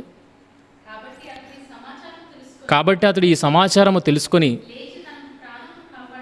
లేచి తన ప్రాణమును కాపాడుకున్నట్టుకే పోయి. ఏంటి ఇక్కడ పోయి అని రాయబడిందా, పారిపోయి అని రాయబడిందా? ఇక్కడ పారిపోయి అన్న మాటను మన ఊతపదంగా మనం వాడేసి ఏమని మాట్లాడుతున్నామంటే, ఇంకో ఏలియా యెజెబెలు మాటలకు భయపడి పారిపోయాడు, తన ప్రాణమును కాపాడుకున్నట్టుకే పారిపోయాడు అన్న మాటను మాట్లాడుతున్నాం. ప్రేమ వల్ల అది ఎక్కడికి దారితీస్తుందంటే, ఇంకో యెజెబెలు మాటలకు భయపడ్డాడు ఏలియా, తన ప్రాణము కొరకు పారిపోయాడు ఏలియా అన్న సందర్భం ఈరోజు సమాజంలోనికి వెళ్తుంది. ప్రేమ వల్ల కానీ కొత్త నిబంధన ఏమంటుంది? ప్రవక్తల జీవితాలను ఆదర్శంగా తీసుకోమంటుంది. వారి శ్రమానుభవమును వారి ఓపికను మాదిరిగా పెట్టుకొని మన అంటుంది. అలాంటిది ఈ ప్రవక్త భయపడి శ్రమలు వచ్చినప్పుడు భయపడి పారిపోతే ఇక ఏ రకముగా మనకు మాదిరిగా ఉంటాడో ఒకసారి ఆలోచించండి. ఇప్పుడు రెండింటిని జోడించండి. అక్కడ రాయబడిన పదాన్ని ఇక్కడ రాయబడిన పదాన్ని ఒకసారి జోడించండి. కొత్త నిబంధన ఏముంటుందంటే ప్రవక్తల శ్రమానుభవమును వారి ఓపికను మాదిరిగా పెట్టుకొని మీరు ముందుకు వెళ్ళండి, మీ శ్రమలలో వారే మీకు ఓదార్పునిచ్చేది అని, వారి జీవితాలను చూడండి అని కొత్త నిబంధన చెబుతుంటే, ఇక్కడ మనము అదే ప్రవక్త తనకు శ్రమ కలిగినప్పుడు మనలాగే బిహేవ్ చేశాడని చెబితే ఇక ఏ రకముగా ఆ ప్రవక్త మాదిరి అవుతాడో ఒకసారి ఆలోచించండి. ఇంతటి అపార్థానికి ఇది నడిపించడానికి ప్రధాన కారణం ఏంటంటే అక్కడ లేని పదాన్ని మనం జోడించడం వల్ల జరిగింది. ప్రేమను వల్ల లేని పదాన్ని జోడించడం వల్ల. ఏంటి లేని పదం? అక్కడ పోయి అని రాయబడిందే కానీ పారిపోయి అని రాయబడలేదు కదా. పోయి అని రాయబడింది కానీ పారిపోయి అన్నది పారి అన్నది మనం యాడ్ చేసిన పదం. అందుకే ఇది ఎక్కడికి నడిపించిందంటే ఏలియా భయపడిపోయాడు అన్నమాట మాట్లాడుతున్నాం. కానీ అదే సందర్భం ఇలాంటి సిచ్యువేషనే యేసుక్రీస్తు వారి జీవితంలో జరిగినప్పుడు ఆయన పారిపోయాడు అన్న మాటను మాట్లాడమే. ఇలాంటి సిచ్యువేషన్స్ యేసుక్రీస్తు వారు తాను భూమి మీద ఉన్న బ్రతికున్న కాలంలో తనకు ఎదురైనప్పుడు ఆయన కూడా అక్కడ నుండి తప్పించుకొని పోయి అని ఉంటుంది. తప్పించుకొని పోయాడు అన్నప్పుడు అక్కడ మనం పారిపోయాడు అన్న మాటను వాడమే. బైబిల్ ఎక్కడ క్లియర్గా మాట్లాడుతుందో అక్కడ మనం క్లియర్గా మాట్లాడాలి. నిర్గమకాండము 2వ అధ్యాయము 15వ వచనాన్ని చూడగలిగితే అక్కడ ఏముందో చూడండి. నిర్గమకాండము 2వ అధ్యాయం 15వ వచనంలో చూడగలిగితే ఫరో ఆ సంగతి విని మోషేను చంపజూచెను కానీ మోషే ఫరో ఎదుటి నుండి పారిపోయి భయముతో పారిపోయాడు మోషే అన్నది క్లియర్గా అక్కడ వాడేశాడు పదాన్ని. పారిపోయి ఎక్కడ పారిపోయాడనో రాయబడిందో అక్కడ క్లియర్గా పారిపోయాడు అన్న పదాన్ని ఉపయోగించాడు. అక్కడ నిజంగానే మోషే ఫరోకు భయపడి పారిపోయాడు అని అక్కడ వచనము క్లియర్గా పూర్తి చేయబడింది పారిపోయి అనేది. కానీ ఇక్కడికి వచ్చినప్పుడు చూడగలిగితే పోయి అని ఉంది కానీ పారిపోయి అన్న మాటను మాట్లాడలేదు. చూడండి, పారిపోయి అన్నది మనం యాడ్ చేసిన మాట, కానీ అక్కడ పోయి అన్న మాటనే వాడబడింది బైబిల్లో. పోయి, దీన్ని మనం ఏం జోడించాం? పారిపోయి. ఏంటి, నిజంగా ప్రాణ భయము చేత పారిపోయాడు అనుకుంటే, ఇంకా తన ప్రాణం మీద ప్రీతి ఉన్నది అనుకుంటే గనక 4వ వచనం ముగింపులో దేవా నా ప్రాణాన్ని తీసేసుకో అన్న మాట ఏలియా నోటి నుండి రాకూడదు. కానీ నా ప్రాణమును తీసుకోమని దేవుని దగ్గర విన్నవించుకుంటున్నారంటే ఆ రకముగా ప్రాణము పోవడం అనేది ఏలియా గారికి ఇష్టం లేదు. కనుక ఈ 19వ అధ్యాయానికి వచ్చినప్పటికీ ఏ ఇజ్రాయేలు ప్రాంతంలో అయితే దేవుణ్ణి తన ప్రత్యక్షత ద్వారా ఏలియా ఆ ఇజ్రాయేల్ దేశంలో ప్రత్యక్ష మొగుట ద్వారా దేవుణ్ణి ఘనపరిచాడు, దేవుణ్ణి మహిమపరిచాడు, అలాంటి ప్రాంతములో యెజబేలు ద్వారా చావడం అనేది ఏలియాకి ఇష్టం లేదు ప్రియమైన వాళ్ళారు. అందుకే అక్కడ నుండి పోయాడు.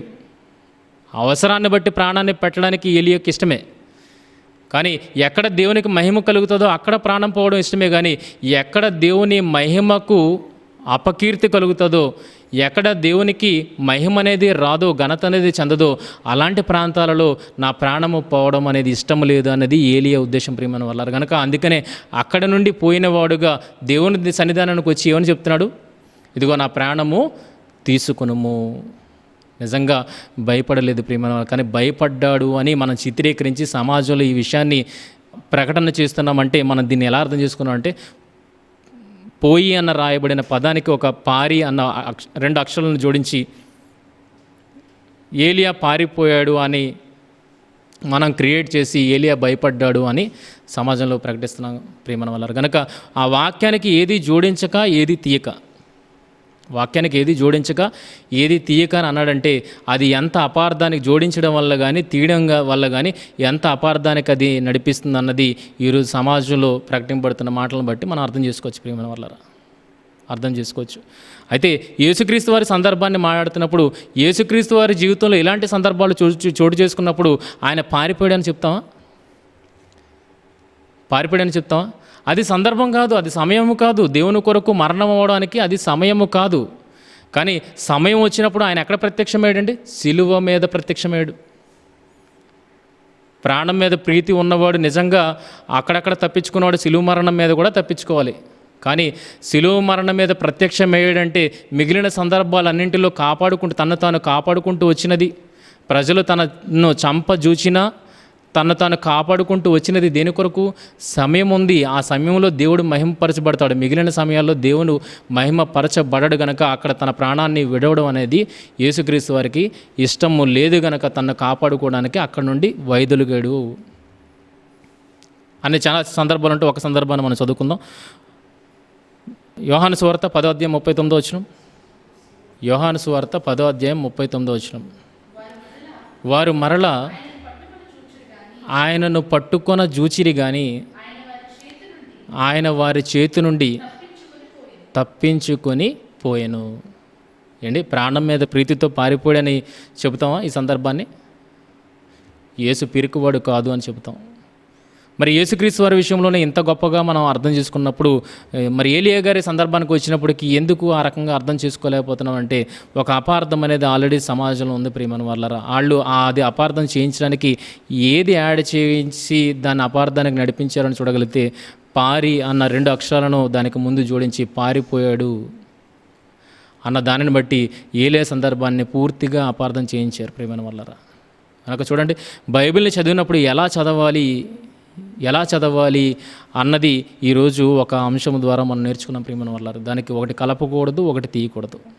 కలిపి ఉన్నదంటే ఇందులో ఏదో విషయం ఉన్నదని వెయిట్ చేస్తూ పరిశుద్ధాత్మ సహాయముతో దాన్ని తెలుసుకోవడానికి మనం ప్రయత్నించాలి. లేదా లేని దాని విషయమే మనం ఆలోచించకుండా ఉన్నదానిని బట్టే ఇది ఏ రకముగా అర్థం చేసుకోవాలి ఆత్మ సహాయంతో అన్నది ఆలోచించాలి. అంతేగాని మనకు అర్థం కాకపోతే దానికి ఒక పదాన్ని జోడించి ఇదే అర్థాన్ని ఇస్తుందని మన అనుభవాన్ని అక్కడ రంగరించి పెట్టి దానిని అపార్థానికి నడిపించకూడదు ప్రియమైన వాళ్ళ.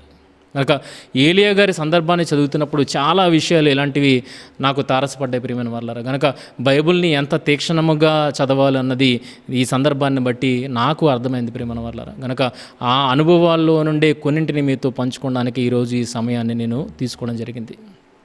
కనుక బైబిల్ అందరూ చదువుతారు అని అంటే అందరూ చదువుతారు, రైట్, నేను కాదనట్లేదు. కానీ ఏలాగా చదువుతున్నారు? పరిశుద్ధాత్మ సహాయముతో లోతుల్లోనికి పరిశీలన చేస్తూ వెళ్ళడానికి ఇష్టపడుతున్నారా? అలా ఇష్టపడగలిగితేనే అద్భుతమైన విషయాలు, ఈరోజు సమాజానికి తెలియని విషయాలను మనం చెప్పగలిగే వారం అవుతాం ప్రియమైన వాళ్ళ. అది ఫస్ట్ మీరు తెలుసుకున్న విషయం మీ హృదయాన్ని తాకగలిగిందా? మిమ్మల్ని మీ హృదయాన్ని ఆనందింపజేయగలిగిందా? అలా చేయగలిగింది అయితే అది సమాజాన్ని ఖచ్చితంగా ప్రభావితం చేసేదే అన్న విషయాన్ని మీరు మొదట అర్థం చేసుకోవాలి ప్రియమైన వాళ్ళరా. కనుక ఇప్పటివరకు చెప్పబడుతున్న మాటలను బట్టి బైబిల్ చదవడం మీకు రాదని నేను చెప్పట్లేదు, కానీ బైబిల్ని ఎలా చదవాలి, ఏ కోణంలో చదవాలి అన్న దృక్పథాన్ని ఈరోజు మీ ముందు పెట్టడం జరిగింది ప్రియమైన వాళ్ళారా. కనుక ఆనందిస్తూ చదవండి. ఇది ఆనందాన్ని ఇచ్చేది, లోకములో ఉన్న వాటికంటే ఎక్కువ ఆనందాన్ని కలిగించేది ఇది ప్రియమైన వాళ్ళారా. చూడండి, మనం చాలా కష్టపడి శ్రమించి ఒక పని చేసినప్పుడు ఒక అవుట్పుట్ వచ్చినప్పుడు ఎంతగా ఆనందిస్తామో ఆ ఆనందం ఏం చేస్తుందంటే మరొక పనిని పూనుకోవడానికి ఎలాగైతే మనల్ని నడిపిస్తుందో అలాగే ఇందులో పరిశీలన చేసి ఒక విషయాన్ని తెలుసుకున్నప్పుడు కలిగే ఆనందం ఉంటుంది చూసారా. ఆ ఆనందము ఏం చేస్తుంది తెలుసా? ఇంకా ఇందులో లోతుల్లోనికి ఇంకా అనేక విషయాలను మనం తెలుసుకోవడానికి మనల్ని డ్రైవ్ చేస్తుంది, మనల్ని నడిపిస్తుంది అన్న విషయాన్ని మీరు అర్థం చేసుకోగలిగితే మొదట ఇందులో ఏమన్నాడు? ఆనందించమన్నాడు ప్రియమైన వాళ్ళారా. అలా ఆనందించేటట్టుగా దీనిని మీరందరూ చదవాలని మిమ్మల్ని కోరుకుంటున్నాను. అయితే పిల్లలు చదివినది ఏ రకంగా ఉపయోగపడుతుంది అన్న విషయాన్ని ఒక మాటగా చెప్తాను, దాన్ని ఇప్పుడు సందర్భంగా వివరించడం జరగదు. కనుక పిల్లలు చదివింది ఏ రకంగా మనకు ఉపయోగపడుతుంది అంటే ఒక విషయాన్ని బైబిల్లో ఇప్పుడు పెద్దలైన తర్వాత ఒక విషయాన్ని మనం అర్థం చేసుకోవడానికి ప్రయత్నం చేస్తున్నప్పుడు దానికి దగ్గరగా ఉన్న సందర్భాలు మనకి గుర్తు రావాలి అంటే దానికి దగ్గరగా ఉన్న సందర్భాలు బైబిల్లో ఇంకెక్కడైనా ఉన్నాయా అన్నవి గుర్తుకు రావాలి అంటే ఎప్పుడు గుర్తుకు వస్తే ఆలోచించండి, మనం చదివినప్పుడే కదా. కనుక బాల్యం నుండి ఎందుకు చదువుతూ వస్తున్నామంటే ఎక్కడెక్కడ ఏ వచనాలు ఉన్నాయి అన్నది మన మైండ్లో రిజిస్టర్ అయిపోతాయి ప్రియమైన వాళ్ళారా. ఇప్పుడు పెద్ద అయిన తర్వాత దీన్ని పరిశీలన చేస్తున్న వాక్యాన్ని దృఢపరచడానికి మనకు అవసరమైన వాక్కులు ఎక్కడున్నాయన్నది మన మైండ్లో అవి ఏమవుతాయంటే జ్ఞప్తికి వస్తాయి ప్రియమైన వాళ్ళారా. పరిశుద్ధాత్ముడు నిజంగా మీరు వాక్యాన్ని స్టాక్ చేసుకుంటే గనక పరిశుద్ధాత్ముడు వాటిని వెలికి తీస్తాడు. చూడండి, చాలా ఆశ్చర్యమైన సందర్భాలు ఇలా జరిగాయి. జరుగుతూ ఉంటాయి. మన ఆలోచనలో ఉండదు రెఫరెన్స్, కానీ టక్కుమని ఎప్పుడైతే మనం ఒక విషయాన్ని ఆలోచిస్తామో ఆ విషయానికి తగ్గట్టుగా మన బ్రెయిన్లో అది కదలాడుతుంది. ప్రియమైన వాళ్ళారా, చదువుకున్నదే కనుక బాల్యంలో చదువుకున్నది వృధాగా పోదు. ఏబిసిడీలు వృధాగా పోయా, మీరు జీవితాంతము దానిని వాడుతూనే ఉంటారు ప్రియమైన వాళ్ళారా. కానీ ఆ రోజు అర్థం తెలియదు, కానీ పెద్ద అయిన తర్వాత దాని ప్రయోజనం ఏంటో, మన బ్రతుకులు దాని ప్రయోజనం ఏంటో అనేది మనకు తెలుస్తుంది. అలాగే బైబిల్ని చిన్నప్పుడు చదువుకోవడం చాలా ఇంపార్టెంట్. ఎందుకంటే పెద్ద అయిన తర్వాత ఒక వాక్యాన్ని దృఢపరచడానికి మరొక వాక్యము నీకు తెలియాలంటే మొదట నువ్వు బైబిల్ని పూర్తిగా చదువుకోవాలి. అది అర్థమైనప్పటికీ అర్థము కానప్పటికీ కంటతాగా దాన్ని చదువుకోగలిగితే రేపొద్దున మీరు పరిశీలనగా బైబిల్ని చదువుతున్నప్పుడు ఆ విషయాలు పరిశుద్ధాత్మ సహాయం ద్వారా జ్ఞాపకంలోనికి వచ్చి మీరు చదువుతున్న సందర్భాన్ని దృఢపరిచేవిగా ఉంటాయి అన్న విషయాన్ని మీకు తెలియపరుస్తూ, బైబిల్ని ఎలా చదవాలి మాకు తెలీదా అని అనుకోకుండా ఈ రకముగా చదవగలిగితేనే రేపొద్దున్న రాబోయే తరాలకు ఇందులో దాగున్న సత్యాన్నే మనం వెలికితీసి, కాచి వడపోసిన సత్యాన్ని మనం వెలికితీసి సమాజానికి అందించగలిగితే ఇక రాబోయే తరాల్లో అబద్ధ బోధలు అనేవి ఇక ఉండకుండా కేవలం సత్యమైన బోధ మాత్రమే ఉండాలి అన్నది నా ఆకాంక్ష. అలాగే దేవుడు కూడా ఆ రకముగానే కాంక్షిస్తున్నాడు. గనుకనే ఈరోజు ఈ పాఠాన్ని మీ ముందుకు దేవుడు తీసుకురావడం జరిగింది ప్రియమైన వాళ్ళారా. ఇందులో నా గొప్పతనం ఏమీ లేదు ప్రియమైన వాళ్ళారా. పరిశుద్ధాత్మ సహాయము ద్వారానే నేను కూడా విషయాలను తెలుసుకుంటానని తప్పితే నేను గొప్ప జ్ఞానవంతుడిని, నేను గొప్పగా ఆలోచించగలుగుతాను, అందుకే ఈ విషయాలన్నీ నాకు బయలుపడాయని ఒకవేళ నేను అనుకుంటే కనుక అది నా తప్పు ప్రియమైన వాళ్ళరా. ఇవన్నీ నాకు బయలుపరచబడుతున్నవి ఏ రకంగానంటే పరిశుద్ధాత్మ సహాయంతోనే దీన్ని తెలుసుకోవడానికి నేను ప్రయత్నం చేస్తున్నాను. కనుక అది ఎంత టైం పట్టినప్పటికీ దాని కొరకు అలాగే వేచి ఉంటాను కనుక ఆ పరిశుద్ధాత్ముడు ఆ విషయాలను నాకు తెలియపరుస్తున్నాడన్న విషయాన్ని మీ ముందుంచడానికి నేను గర్వపడుతూ నా మాటలను ముగిస్తున్నాను ప్రియమైన వాళ్ళారా. ప్రార్థన చేసుకుందాం. మమ్మల్ని మిక్కులుగా ప్రేమించు మా కన్నా తండ్రి దేవా, ఏది మాట్లాడాలో ఎలా మాట్లాడాలో తండ్రి దేవా ముందుగా ప్రిపేర్ వచ్చింది కాదు తండ్రి దేవా, మీ ఆత్మ సహాయంతోనే ఈ మాటలను మాట్లాడాలని నమ్ముతూ ఉన్నాను తండ్రి దేవా. మరి ఎంతమంది జీవితాలను ఇవి ప్రభావితం చేస్తాయో నాకైతే తెలియదు కానీ తండ్రి దేవా, మీ నామ మహిమ కొరకు ఏదైతే తండ్రి ఈ మాటలను ప్రకటించున్నాను తండ్రి దేవా, ప్రయోజనకరంగా ఉండేటట్లుగా సహాయం దయచేయండి దేవా. మరి రాబోయే తరాలకు శ్రేష్టమైన అమూల్యమైన మీ సత్యవాక్యాన్ని అందించడానికి కృషిగా తండ్రి దేవా, ఈరోజు ఈ వెబినార్ కార్యక్రమాల ద్వారా ఈ సత్యవాక్యాన్ని మేము మీ జనులకు ప్రకటిస్తూ ఉంటుండగా దేవా తండ్రి, మరి ఇది తరతరాలకు నిలిచిపోయేదిగా ఉన్నట్లుగా ఈ రకమైన ఆలోచన దృక్పథంతో తండ్రి ప్రతి ఒక్కరూ బైబిల్ని చదివి దేవా రాబోయే తరాలకు ఒక సత్యమైన ఒక నిజమైన వాక్యాన్ని అందించగలిగేవారుగా మేము ఉండాలని ఆశపడుతున్నాం తండ్రి దేవా. అందుకే ఈరోజు ఈ మాటలు మాకు వినిపింపజేశారేమో దేవా, కృపతో జ్ఞాపకం చేసుకోనండి. ఈ మాటలు హృదయాల్లో నాటబడి దేవ ఫలించే దిశగా ప్రతి ఒక్కరిని నడిపించమని మమ్మల్ని ప్రార్థిస్తూ ప్రాధేయపడుతూ దేవా, మమ్మల్ని కేవలముగా సాధనములుగా మీరు వాడుకున్నాడు తండ్రి. మమ్మల్ని మరుగుపరిచి మీరే మహిమ ఘనత ప్రభావాలు పొందుకోనమని మిమ్మల్ని ప్రార్థిస్తూ సర్వమహిమలు సర్వఘనతలు మీకే ఆపదిస్తూ యేసుక్రీస్తు వారి అతి శ్రేష్టమైన నామములో ఈ ప్రార్థన మనవులు అడిగి వేడుకొనిచున్నాం మా తండ్రి. ఆమేన్. అందరికీ వందనాలండి.